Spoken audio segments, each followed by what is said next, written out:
All right, and we are recording.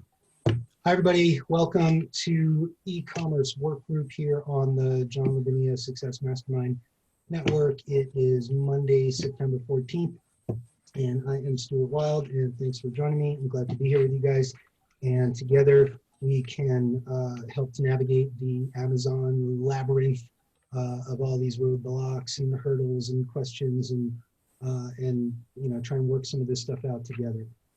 So a couple things before we get cruising into the meat of tonight. And I think we had talked about doing some profitability. I know somebody wanted to do something on drop shipping, so I did a little bit of research on drop shipping, and I have a little bit of experience with Gear Bubble, which is a kind of print as you go merch site, and how to integrate those things with your Amazon account. Hey, everybody. And I don't know if you guys had heard, we had heard something about Prime Day coming soon, but I still can't see any actual dates for Prime Day. And then I wanted to talk a little bit about hijacking because, and some of us were on call on Friday afternoon on the after call where Neil and Jane were talking about how their listing had gotten hijacked. And we kind of troubleshot it a little bit and did a little bit of research, came up with some strategies in terms of what you can do if your listing does get hijacked, and honestly how to avoid things like that from happening altogether. So I think it's probably a pertinent topic. And again, if anybody has any information on that stuff, we can kind of put our minds together, let's say. Before I do that, if anybody's got any quick questions, challenges, wins, anything they want to share before we get rolling on the meat of our session here. All right, I love it that everybody's Amazon business is just always awesome and rolling along. All right, so let's talk a little bit about hijacking. And I saw Wayne was on the call a little bit too. Let me see, is Wayne still on the call? Because I know he was there with Evelyn and I as we were, there we go, as we were rolling through that stuff. And so Wayne, if I forget anything that you might remember from our intensive discussion on hijacking, same with you, Evelyn, because I know probably Neil and Jane are not with us here. So there's even a little bit of mystery in terms of what hijacking is, right? And does anybody want to take a stab at what they think hijacking is in terms of Amazon? Okay, go ahead, Evelyn. What's hijacking? Okay, so hijacking is when somebody steals your listing and they utilize your pictures. So you have worked very hard to create your private label or your listing, your ASIN, and someone has an identical product to sell, but they do not create the ASIN. They utilize all your photos, and maybe your photos are customized to you. You know, even like what happened to Neil with his own dog. Right, and he thought that that he owned those pictures in a proprietary way, but essentially, as Wayne pointed out, Amazon owns your listing, and so even the photos on your listing, if somebody else wants to, copy your listing, Amazon reserves the right to use the copy and the images from your listing. So there are three types, and this is one of the interesting things that I found when I did a little bit of research on this. There are three types of hijackers, and I want to show you a little photo here. So I'm going to share my screen and type for a sec.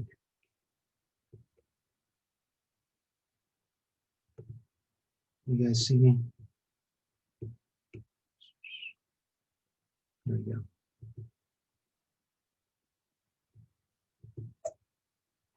You guys see that? A cute little graphic. That little rascal. First of all, one of the interesting things about this is that it's totally legit for somebody to hijack a listing. And if you notice on pretty much any product that you can look at on Amazon, you guys see this? Have one to sell. right? So pretty much any product, somebody can click that button and they essentially copy your private label listing, right? And the concept of private label, at least in theory, is that, you know, you're the only seller of that product, right? So you create a unique individual product, and then somebody copies that listing. Now, the way to tell if you've been hijacked, and this was part of I think Neil's revelation, was you know, you have to look at the buy box, and you know, the buy box on the right hand side of the page. If it's your product, it should say sold by you. And in Neil's case, it said sold by some other company.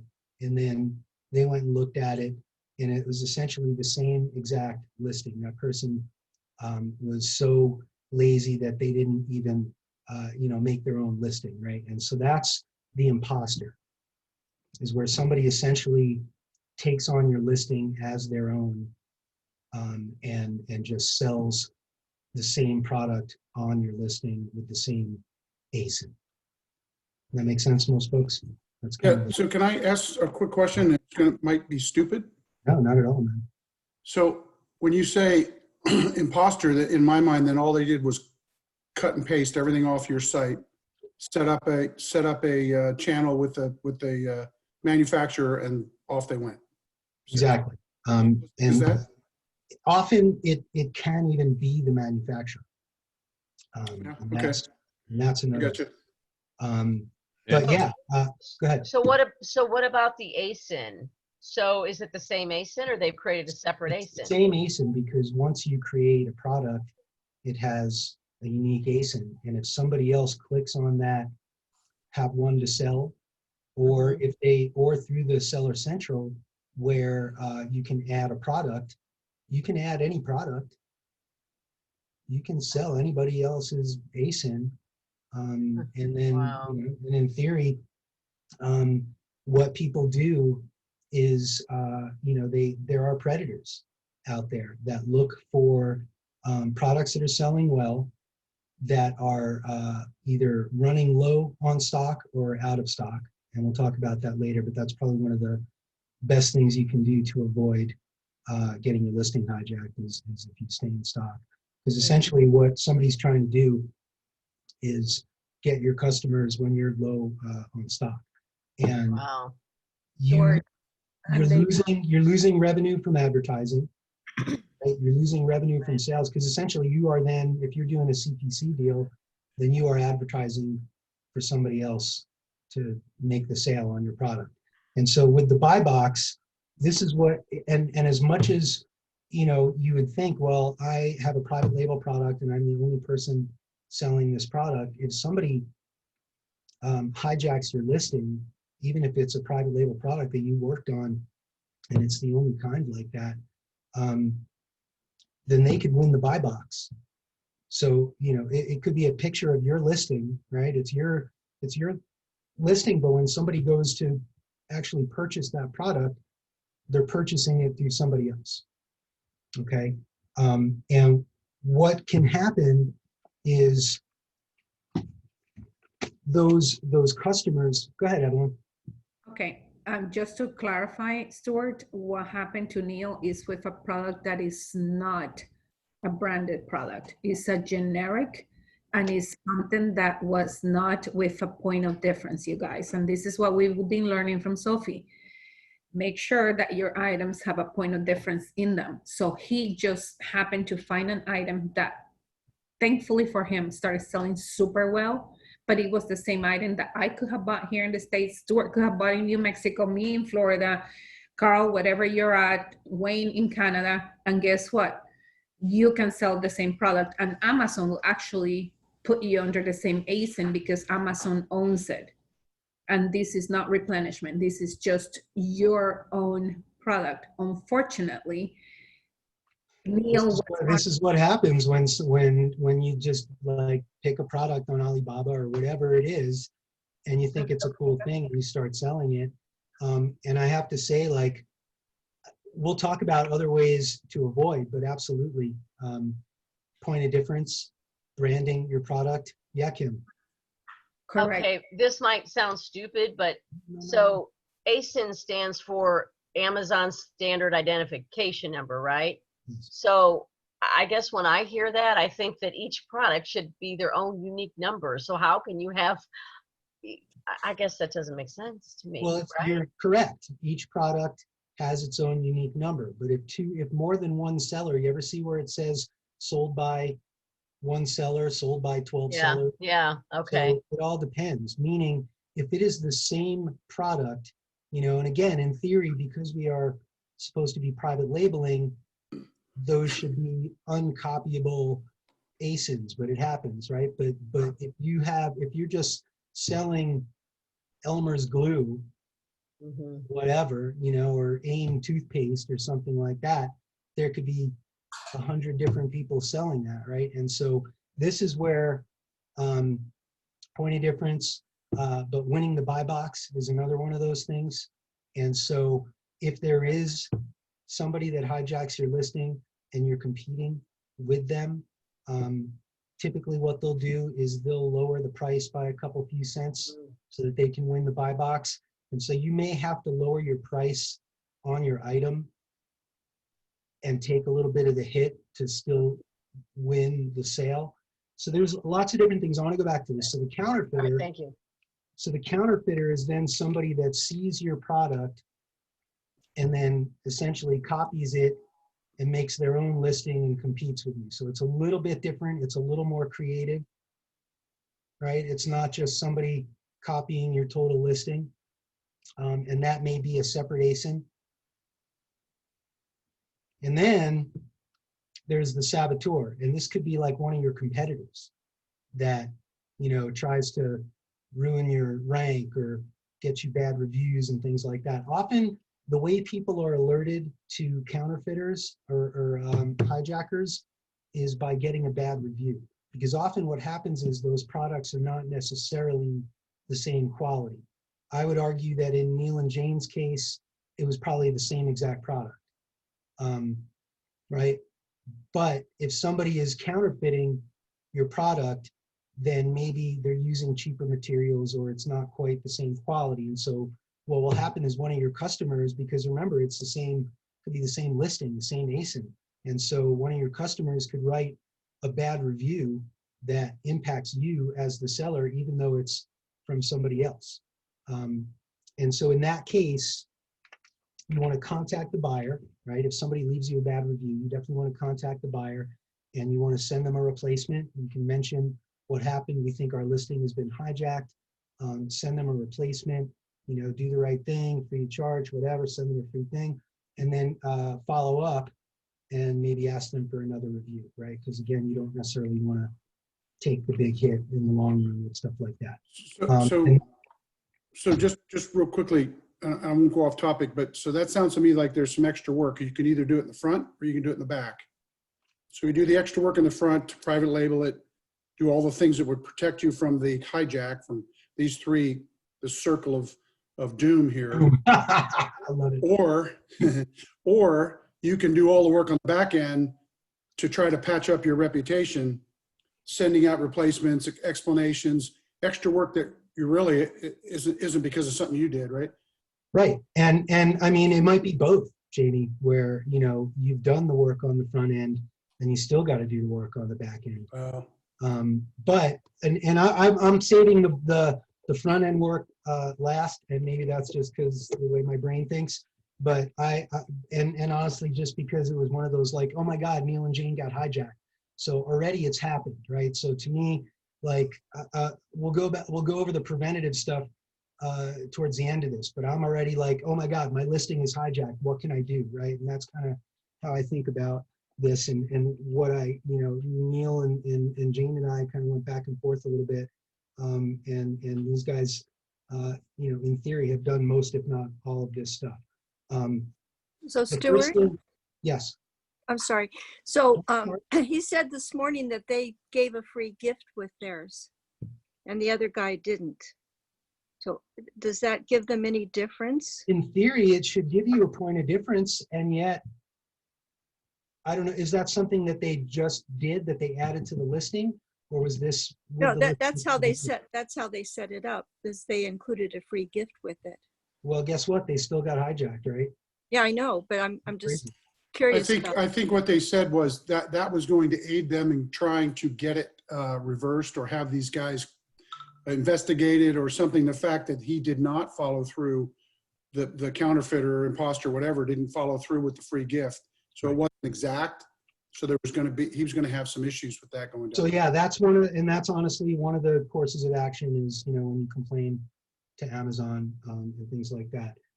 You can also, you can attack it two ways, both as the seller of the infringed upon listing, but you can also have a friend, not family, but a friend purchase the product and then write either review or complain to Amazon, especially if it's not the same exact product. But let me run through this.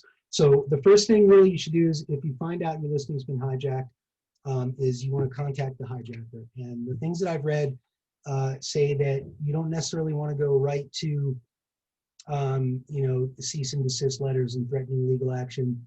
I've seen kind of both ways, but I'll put it out there that some people recommend a friendly email to the seller. And you can go right from the product page where it says contact seller, or you go from their storefront and you send them a friendly email. Hi, this is my name. I'm the brand owner of this product. You're in violation of Amazon's guidelines and policies. You have 24 hours to remove the listing. Friendly kind of thing. Then within 24 hours, if they don't take the listing down, then you can do a couple things. You contact Amazon. When you contact Amazon, there's a special infringement page. Let me see. Sorry guys, hold on. I don't know why I can't. Here we go. I'm going to stop sharing here for a second. I wonder why I can't. Am I sharing or not sharing? Yeah. You're sharing. You're I don't know sharing. why I can't get out of this. Hold on a second. Go stop share. Oh, there it is. Okay. Boom. Sorry, guys. So yeah, there's an infringement link that I found.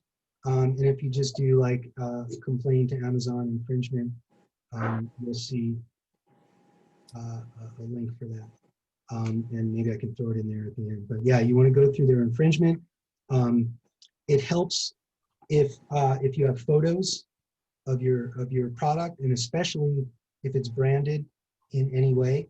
And this is another, I think, another thing that you know, we should be doing in terms of a point of difference, right? If it's something that somebody can just buy on Alibaba, then so can somebody else. And I think that's part of what Sophie's been, you know, telling us for all this time.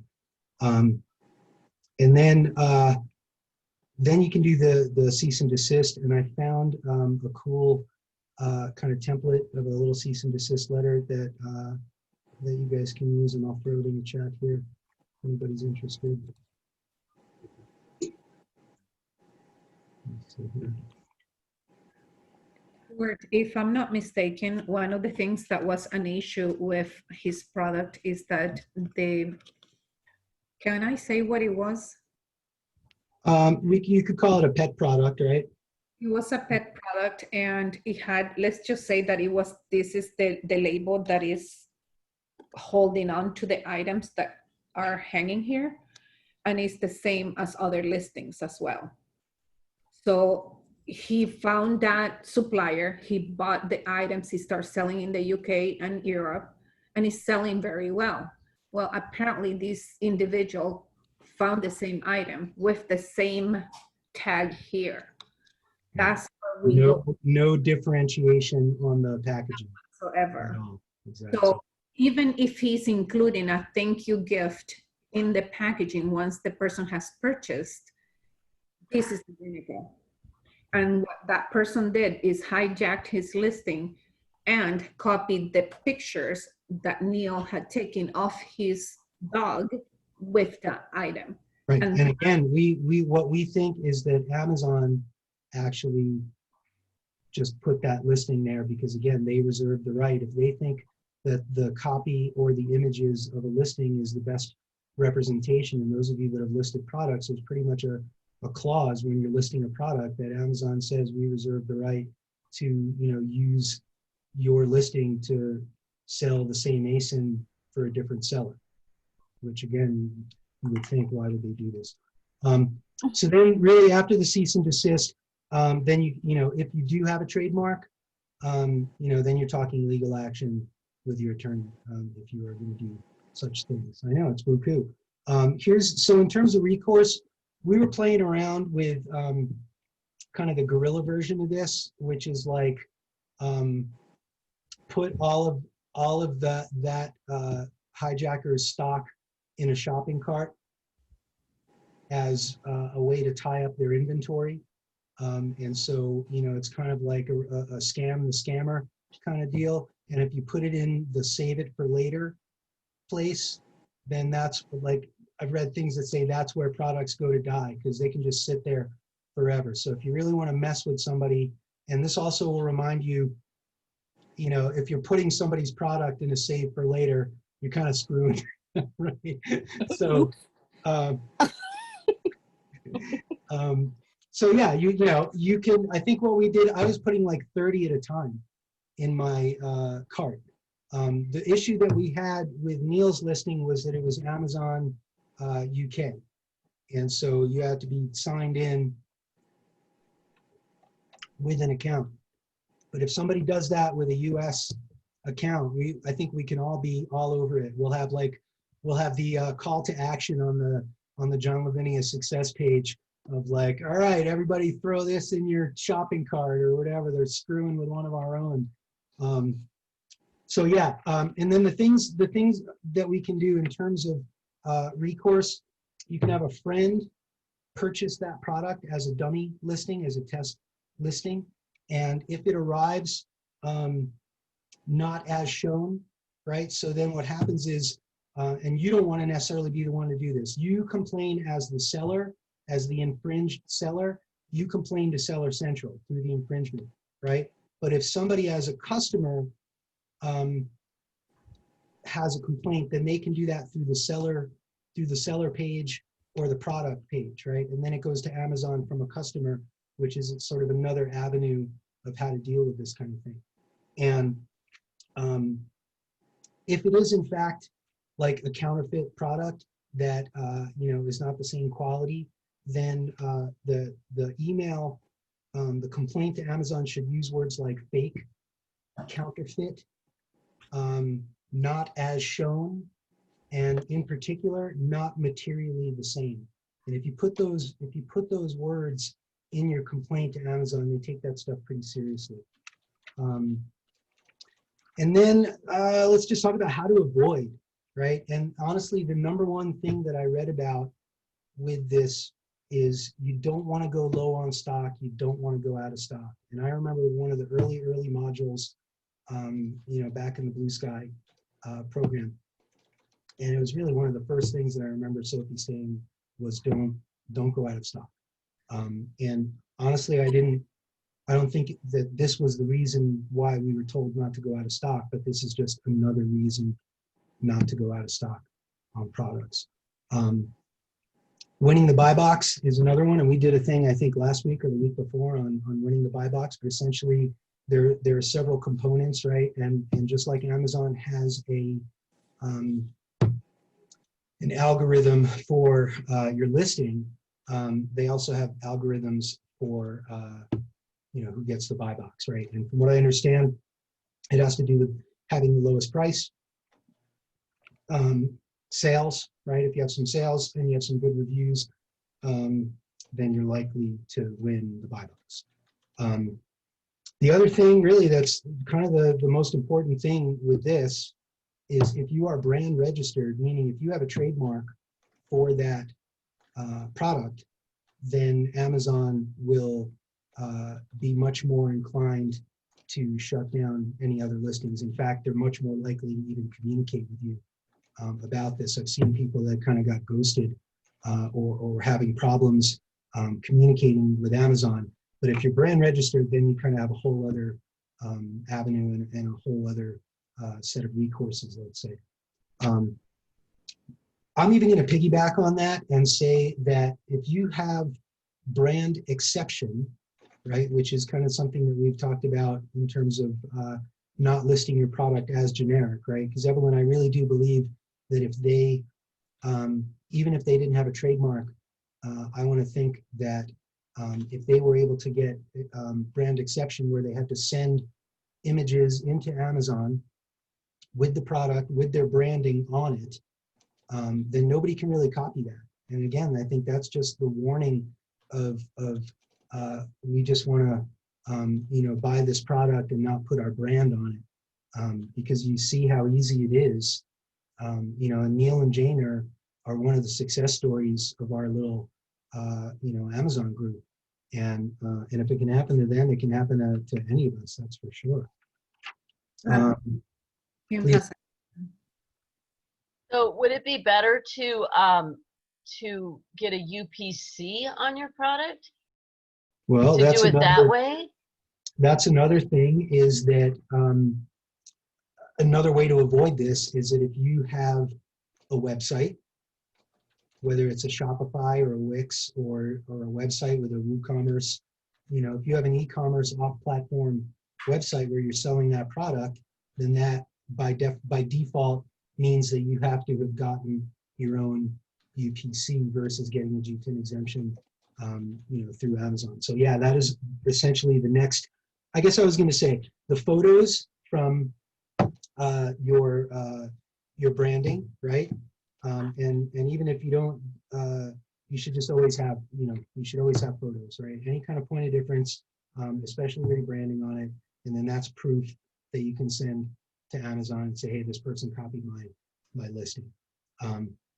And I would imagine that if you had real branding on that product, that nobody would touch it because it's very obviously your branding. If it's a generic version of a product that anybody can get anywhere, then you're kind of screwed. And I think that's, part of the deal. And maybe that's a lesson for all of us, is that we should be branding all of our products, even if it costs a little extra to do. When you say branding on your product, do you mean the actual product, or can the branding just be on the packaging as well? I think, on the packaging is probably fine, but in reality, you're always safer branding it on the product itself. I remember with getting brand exception, which is different than brand registry. So it's a non-trademarked exception of your brand through Amazon, and it allows you to list a product under your brand as opposed to generic. But in order to get that approval, you have to submit photos of your product and or the packaging with your branding on it. Yeah. And so I think as long as you are either or both or whatever it is, who else can claim that that's their product if you've already, done that through Amazon? Daisy, you had your hand up for a while. I'm sorry. So Stuart, this is Debbie. Oh, So they can, from what I understand, they can steal your listing, but you have a better position to apply, you're in a better position to fight it if you have it branded, right? I would think so. I think it's also a big deterrent. Again, why would somebody try to copy a product that clearly has your branding on it, right? The products. But they can technically do it, but it's just more of a deterrent, or it puts you in a better position to fight it. Yeah, Exactly. both. My guess would be they do it once. If they did it to 1,000 people one time, because it's somebody's brand, right? They're going to get 1,000 letters. Okay, I'll quit. If somehow they're not associated to 1,000 people, I mean, it's like getting scams in your email. Well, you would think that people that are spending their time and energy doing this would be looking for the easier to hit targets. And again, sadly, it sounded like Neil and Jane with this particular product that just ticked the right boxes for people that were looking for this stuff. Turns out the person that hijacked their listing is in the UK, not that far. Like Ego was saying, I know where they live. I'm going to go right over there, kind of thing. So it's this, interesting thing. It was literally somebody from right down the road or in the same city. And it was easy enough for those people to do. But I think, again, I don't know if anything can really guarantee that. I think that there are things that we can do. Daisy, I was asking you before, what's up? No worries. Actually, two questions.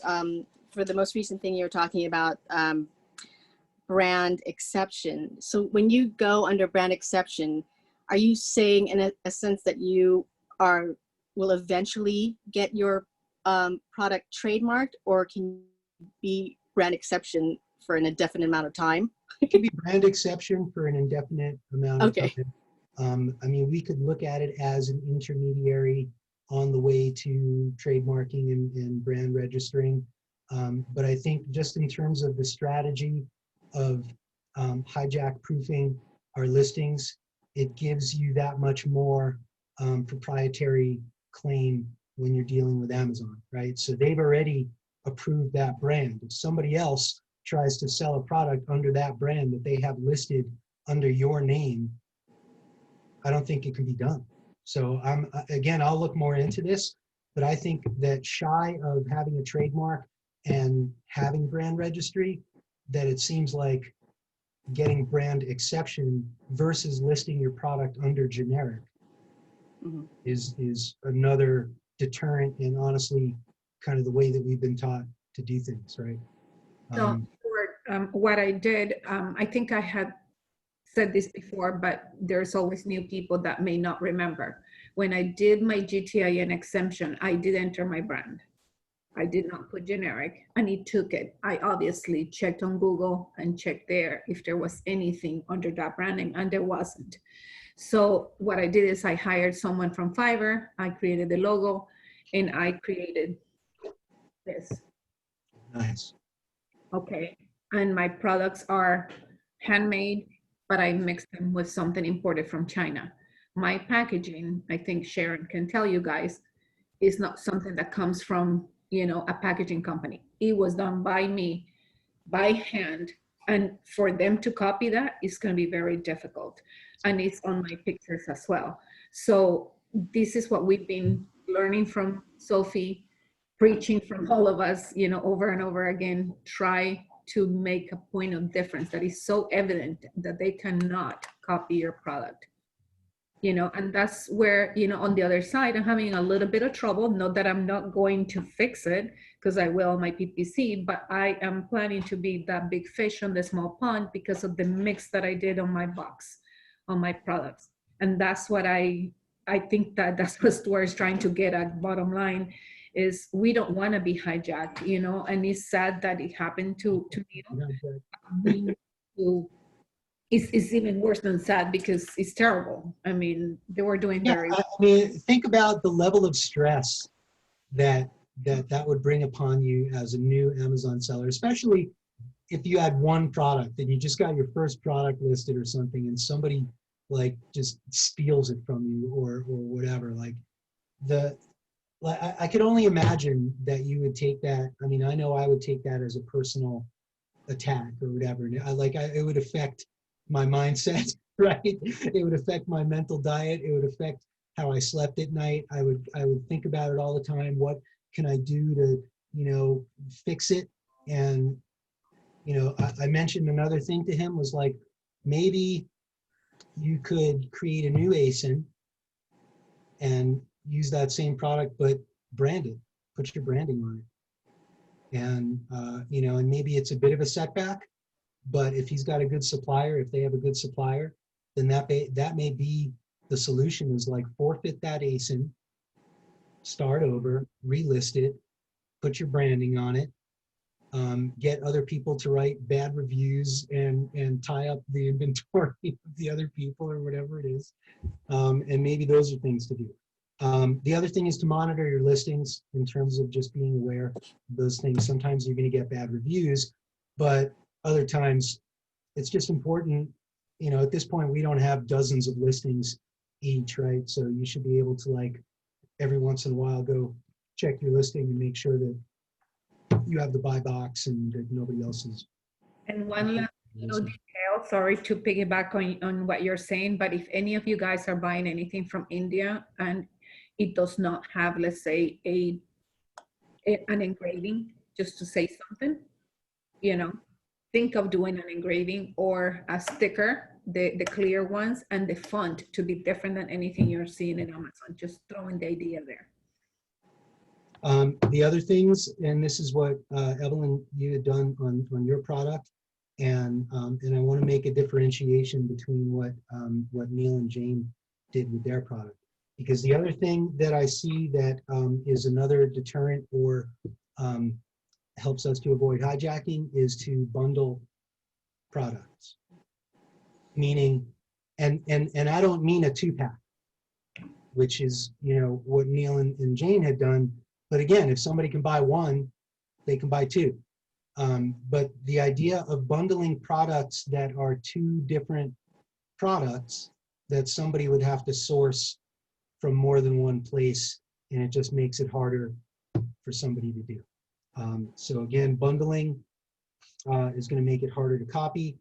There are several websites out there that offer hijacker alerts.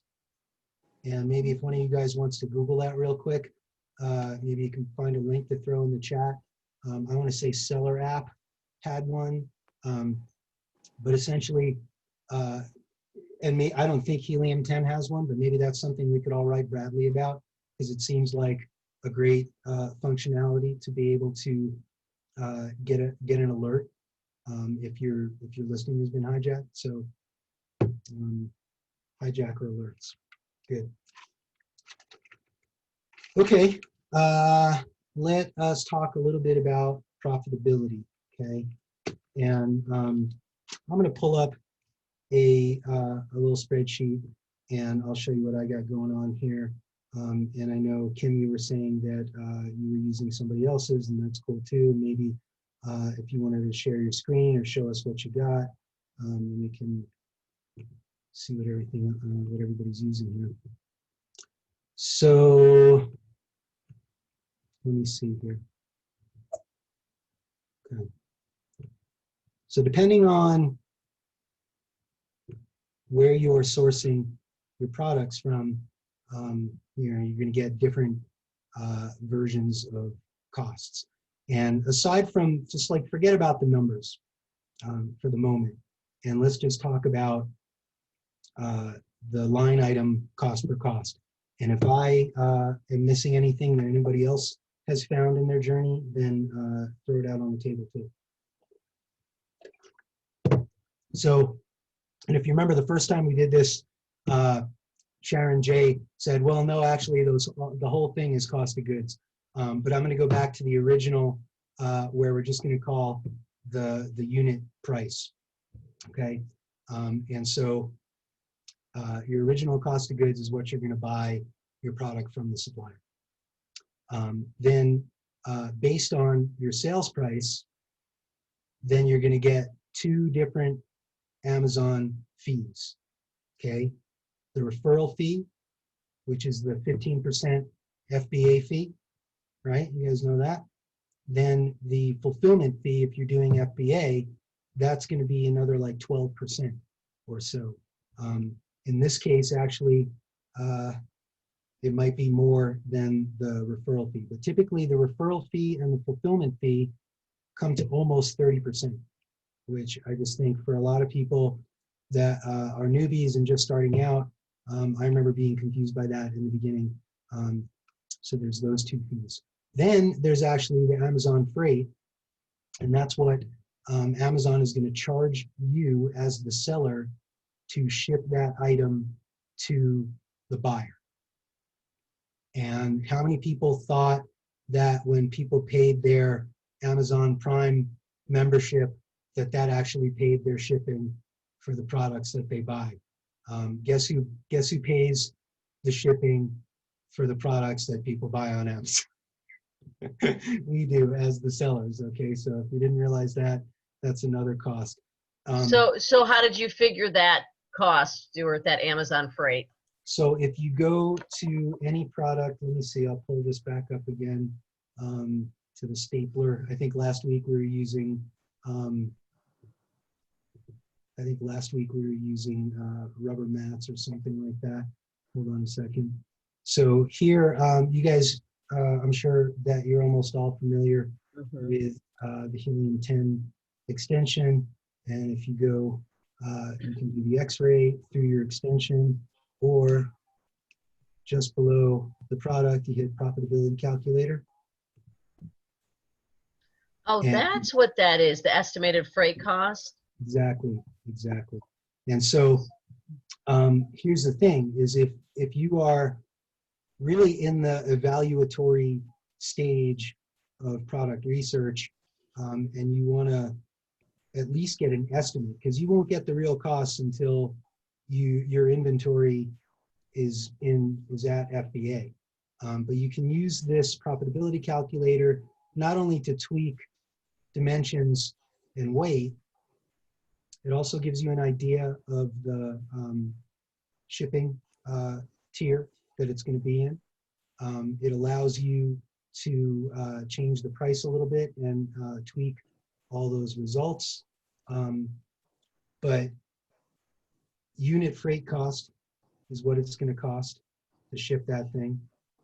So how do we estimate that estimated freight cost? How do we like get a figure in mind there? So what you need to do is find the most comparable product Yeah, okay. and do this. Do what they did. Okay, okay, okay. And I think I did that. All right. And you want to like tweak the numbers to be as close to your estimated product, or if you don't have those numbers from a supplier, then again, find something that is as close to what you can, as close to your product as what you can find. You can change the price. You'll notice that if you change the price here from $7.99, let's say, to $15.99, then it's going to change your FBA fees, right? Because your 15% referral fee is based on your sales price. And so is your FBA. That's essentially like shipping and handling is your FBA fee, your fulfillment fee. So if you're using FBA, that's how much Amazon charges you to pack your boxes, send things out, handle it in the warehouse and all that kind of stuff. Let me go back to $7.99 here. I'm sorry, So- Stuart. I was Yeah. taking notes when you pulled that up. Where did you pull it from? The calculator? So this is, if you have the Helium 10 extension and you scroll down below the main product image, you'll hit X-ray, listing optimizer, profitability calculator. If you hit the Thank profitability you. calculator, and it's any product you can do that with. Notice, guys, that the FBA fee stayed the same because that is more tied to the dimensions and the weight, whereas your referral fee is tied to your sales price.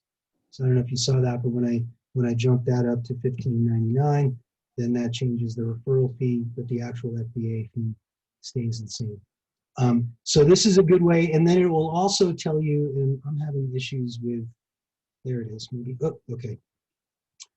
So it will tell you your storage fees, which is kind of that fourth fee, but that's only if you keep your products in the FBA warehouse for more than 30 days. So, and it's based on time of year. So Q4, it's, 4 times as much kind of thing. And, 4 cents a stapler or whatever. But if you're talking about, thousands of units and all that kind of stuff, then it obviously adds up. For us, So of course, Stuart, Yeah, man. sorry. So the 9 cents, that's the outbound freight? That's outbound out FBA? outbound out of FBA.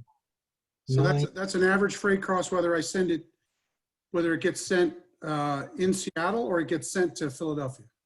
Because essentially what you do when Amazon receives your shipment into FBA is that unless you sort of delineate otherwise, what they do is they ship your stuff out to all the different warehouses. My first shipment was 40 units.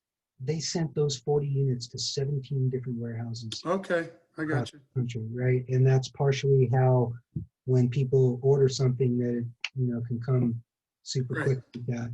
Next day, okay, got it. But even for those units, man, they decided to send that stuff all over the country, even for such a low shipment. So that's how you can kind of get a decent estimate. I'm going to move my little camera thing over there. Stuart, Yeah. I stumbled upon the fee schedule today. Have you seen that For for size, Amazon? Yeah, the- for well, actually for all the different products and stuff. So, you mean the fulfillment fee? no, there's a schedule that shows, I'm looking at it right now, that it shows you the categories like home and garden, kitchen, major appliances, music, and then it shows you the referral fee percentage, and then the applicable minimal referral fee based on a per item basis. This is off of Amazon. It's the fee schedule. Did you get that through the Seller Central? Do you want to pop that link in the chat? I think I saved it as a Word document. So can I put that in there as a Word document? I bet you could. Because I'm pretty sure I'm pretty sure I pulled it off Seller Central, but I couldn't tell you how I find Well, these things. I'm interested in seeing that because. Okay, let me see if I can pull it in there. Two All things. right. I think 15% is 15%, meaning Yeah. I don't think, in terms of the referral fee, I don't think it matters what you're selling. It's 15% for Well, every. because like on here it says unlocked cell phones are referral fee percentage is 8%. Video games are 8%. 3D printed products are 12%. Clothing and accessories is 17%. So let me find this and I'll put it in there. Okay. Good job, Kim. That's Yeah. awesome. Well done. So again, referral fee, and again, for our purposes, we'll call it 15%. The fulfillment fee, and again, the way to find the fulfillment fee is to find the product or close to it, and then you get an estimate. And then once you list the product, then you'll get the actual number in terms of your fulfillment fee. And the way that they do it is most of the things that we've seen listed or that we've listed goes under what they call most goods. And then there are other schedules that here, maybe I'll pull that back up just so you can see. Let's do this profitability calculator again here. See where that says most goods? So you are correct that there are a few, but Kim, is it more than that you're looking at? Is it much more than that? Much more referral fees. Well, what I see here is most goods, clothes, dangerous items, dangerous clothing items. Boy, who would want a dangerous clothing item? That's like the worst. Yeah, like gift cards are 20%. Gourmet and groceries 8%. Yeah, I found it. So let me just pop it in here and then you take a look at it, okay? Sweet. Get in here real quick. I'm not as quick as you. Sorry. That's fine. I'll pull that back up in a minute. So again, the fulfillment fee, the referral fee, the shipping cost from Amazon to the there it buyer. is. Then if you're shipping from whether it's domestic or overseas, then you have shipping from either the supplier to FBA or the supplier to you and then to FBA, right? If you're doing your own 1PL, then essentially there's going to be even an additional shipping charge. But if you're just shipping to FBA, then essentially you got double shipping from the supplier to FBA, whether or not that's overseas or domestic, and then the outgoing shipping. So yeah, you get hit twice on the shipping. Now, if you are shipping from overseas or internationally, then there are three critical or at least two critical charges, right? So if you're shipping overseas, and again, the exception to this, although it's not really the exception, but if you're doing DDP, then that's really what it means is duties paid, right? And so Evelyn. So they should pay all of that, correct? What you have in here? Again, I would double check, triple check with either the supplier or the shipper or whoever, and make sure that it's all of your administrative and customs and duties paid. But that's what DDP is going to be, all those custom things paid already. Okay, one more question. I'm sorry, and I'm going to be quiet after this, I promise. So I know that you mentioned a custom broker. So is that included in here? Because I remember you said you had to get one with your shipments. I didn't need a customs broker, but we used a freight forwarder. Okay. You know, and other people can chime in. I know Evelyn's been very happy with her supplier, who did DDP shipments for her, and you Kim had mentioned that you were talking to your supplier about doing DDP shipment. Did that work itself out in terms of, is that the choice that you're going to make? You know, I don't know. I'm waiting on the sample. And when I look at the numbers, that's why I said Phil and I really had to get our heads around the numbers. I'm just not sure, you know, especially if I plug all this in. Now, he did say he would do DDP, but, and my contract on trade assurance, it says in there DDP and it says customs, but he said in one of our chats, he says, oh, you'll have to do the customs. And so I'm going to need to go back to him and say, well, you know what, the contract says you'll do that. So I think I'm going to have to haggle with him. Yeah. So. Talking about. Say that again, Evelyn. He doesn't know what he's talking about. He doesn't understand DDP. Right. Well, that's the thing, is that they may say door to door instead of DDP. Like, we got a thing back from the supplier that said door to door, but then that implies that all the customs and the duties and everything else falls on you. So even with a supplier that is saying, yeah, we'll do DDP, I would just recommend, you know, no surprises, right? So does that include the bonds? Does that include, because that's kind of next on the deal here, right? And so again, if you're doing from overseas, you're going to have some sort of customs bonds. The ones that we found that we got charged were two separate bonds. One was called an ISF bond, and that was like $95. Look at the. Look at that. You go, girl. I don't know if you can see. Oh yeah, we can see. That's great. Hang on. And then the other was what's called a single-use bond, and that was $50. So I just put those together, $145, right? Depending on the item that you are buying and ordering and having shipped into the U.S. from somewhere else, there's going to be a customs duty charge, and that is what's based on your HS code. We talked a little bit about that maybe last week. And even if, let's say, even if you're dealing with a freight forwarder, even if you're dealing with a shipper, it's still a good idea to know what your HS code is, and it's the harmonic, what did they call it? It's essentially a standard that is applied to different goods and services, so it's a fee. And based on the code, there's a different percentage. One of our products was like a glass product for kitchen use, and we got charged 7.2% duty charge. If you are ordering now again, that's going to be different for every product. So make sure when you talk to your suppliers, when you get your you know, carton sizes and you get all of your like shipping information, just make note of the HS codes, because it will help you work with, you know, getting other shipping quotes, freight forwarders and things like that. If you didn't know, anything you buy from China gets hit with a blanket 7.5% tariff.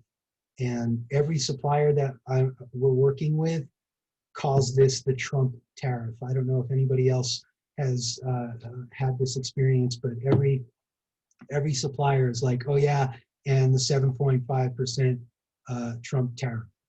And the story with this, and again, this is another one of those, whether or not you are, let's say, you know, pro having China, you know, pay their way, and, you know, for all the intellectual property and other kinds of things like that. Again, ultimately, you're paying this. So it's not China that's paying this. This is transferred to us, the seller. And so between the duty charge and the tariff and the customs, it added another 15% plus to the cost of the product. So again, I just think it's important to be aware of these things. Otherwise, You know, you don't want to get with surprises. Is that the same fee for products coming out of India or maybe No, and more? that's what I was going to say is depending on which country you're dealing with, there's going to be different tariffs. And I personally, I would be interested to see what the different rates are based on different countries. So if anybody's got a half a second and they want to see what, you know, international tariffs are for different countries, throw that in the chat and we can talk about that. Because yeah, I'd be interested to see who ordered products from India and who has experience with whatever kind of tariffs there are, you know, from India. Pero es tan bonito. Anybody? Unfortunately, God. I feel like I'm being spoiled because I've got my sourcing agent, Nick, from whom I met through Megla.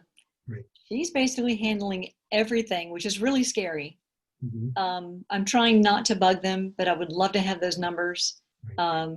I've seen the invoice. I've seen the shipping statement, but have not received the final invoice yet. So I'm right there, hopefully.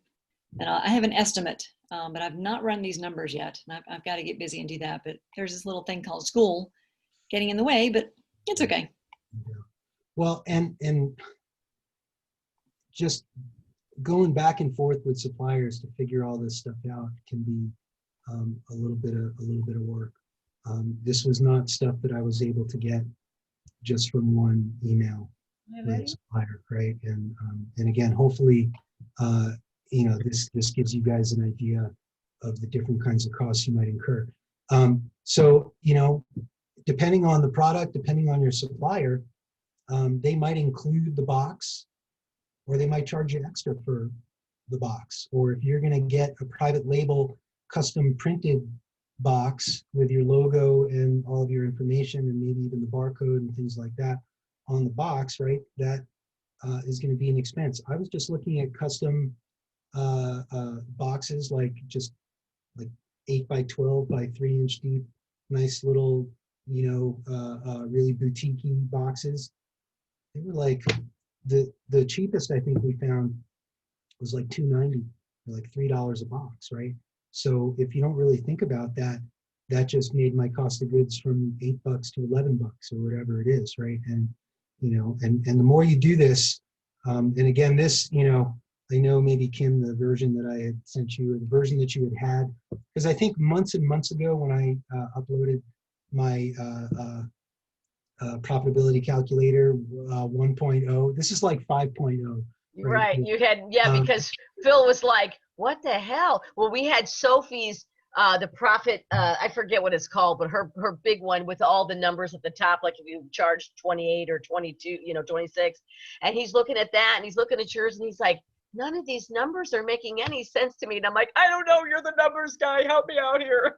Well, and again, I've talked a little bit to some of the coaches about the profitability. I don't want to call it a calculator. It's really the product eval sheet. Yeah. And yeah, and then you get to the end and there's the profitability part. And so I asked them, I think I asked Lisa and Christine and maybe somebody else, and they were like, oh yeah, well then you have to go to the profitability calculator because they don't really have all that information on there. Right. So Yeah. So now, the price and profit spreadsheet, that's the one I'm right. talking about. Well, then it has all this information on there. Right. Mm-hmm. Well, and again, you know, this is as thorough as I could kind of get off the top of my head here, but there could even be other things, right? So again, packaging is going to be, may or may not be a cost, right? If you're going to do an insert, you know, 35 cents or 50 cents a pop or whatever. Wire transfer fees, right? I didn't really think about that, but just recently I incurred a $75 wire transfer fee. And then honestly, I didn't even include the fee for my initial payment. So, you know, I could probably bump that up to $100 or something like that for wire transfer fees. FYI, can I stop you on the Yeah, fees please. there? Alibaba, just for anybody, the month of September, your first 3 transactions, like fees, transactions with fees are free with Alibaba. So like when I paid for my sample, that would have been a fee to put on my card. And so they waived that. So your first 3 are free. in September, just FYI. Well, that's great. Yeah. We used So- trade assurance for our initial payment, and found that was, secure. And honestly, we had issues with a wire transfer that I'm still kind of trying to deal with. And maybe at a later another show we'll talk about OFX, and if anybody's got experience dealing with what is it, Payoneer, and didn't they get hacked at some point like a couple months ago, and then there was another one. So yeah, we can talk about like third-party transfer services and things like that. Well, guys. Do you remember Randy? Yeah. From the other group, that poor thing, she's going through a big deal transfer of funds from her bank to Vietnam. $2,000, you guys. Could not use trade assurance, did not use trade assurance, and her money is lost. The supplier cannot find it. They are not receiving the money. Her bank is saying they sent it. And this is through their wire transfer. So what Stuart is saying right now, if you're going to be importing from China, make sure that you guys have trade assurance. It's extremely crucial that you guys do that. Yeah, we can do a thing on trade assurance on a future show too. It was really simple. And when you go to Alibaba and you look at the different suppliers, there's a little icon. It's like, is it a little shield or something like that, Evelyn? And it'll have that little icon on their listing. And then essentially you can order the product right from there. It comes right to like your account page for trade assurance. You can put in like a contract. You can either upload sort of an external version of a contract, or you can kind of just put terms in the comments box, but it's secure enough, and you can kind of customize the clauses that you want to put in there, and it's a little less intimidating than coming up with a wholesaler agreement as well. And you pay with your credit card. Yes. Then your credit card here is protecting you. If you pay with Amex, if you pay with your Visa, something is wrong, you immediately make a claim. And also, I was trying to show you guys this. I don't know if you can see it. Now I can see it. So you can cancel your order right there. You can tell them that you're not satisfied. You can stop everything. So be cautious on what you're doing. There's a little bit of back and forth too on that, meaning like when you upload your contract or your terms, then they have to agree to it and sign it, and then you get notification of that. Or if you edit it, like you can go back and forth a little bit with the supplier on terms. Right? Okay, I have a question. So my supplier sent a sales agreement through Alibaba on his end. And so we just reviewed that. And then I did just to cover myself, said in my texts with him, I may have a sales agreement for you to sign, and he did agree to that. So I haven't done that yet, just because I haven't seen the sample. So should I just, if I feel like his is okay, agree to his, or should I pull up Sophie's and use one of Sophie's? I would at least do your diligence and at least look at Sophie's as a template. Okay. And then you can kind of compare it. Compare the two. Yeah. Okay.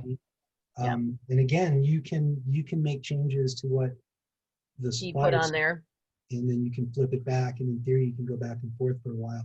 Okay. The other interesting thing, and we talked about this months ago, was the subtle art of introducing a seller agreement to your supplier.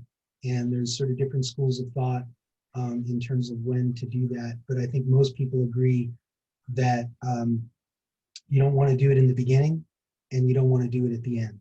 And somewhere in that middle communication where you're really just kind of in the negotiations and like what you did, I think is a good strategy. Like, hey, are you open to this? And then at some point following, you can send them that. But I read some stories months ago about people that were really a little too eager to get their supplier to sign some sort of an agreement. And I think, especially if you're dealing with people in Asia, that may be a bit insulting, or there's a little bit of a cultural kind of guanxi kind of thing going on there, that finding the right time to introduce a supplier agreement. Has anybody, Evelyn, did you do an agreement with your supplier that was off Alibaba, or did you do it right Stuart, there? just to let you know, book study in 25 minutes. Thank you, Vivier. I did not do any agreement. I like the product. I designed the fonts that were going to be in my product.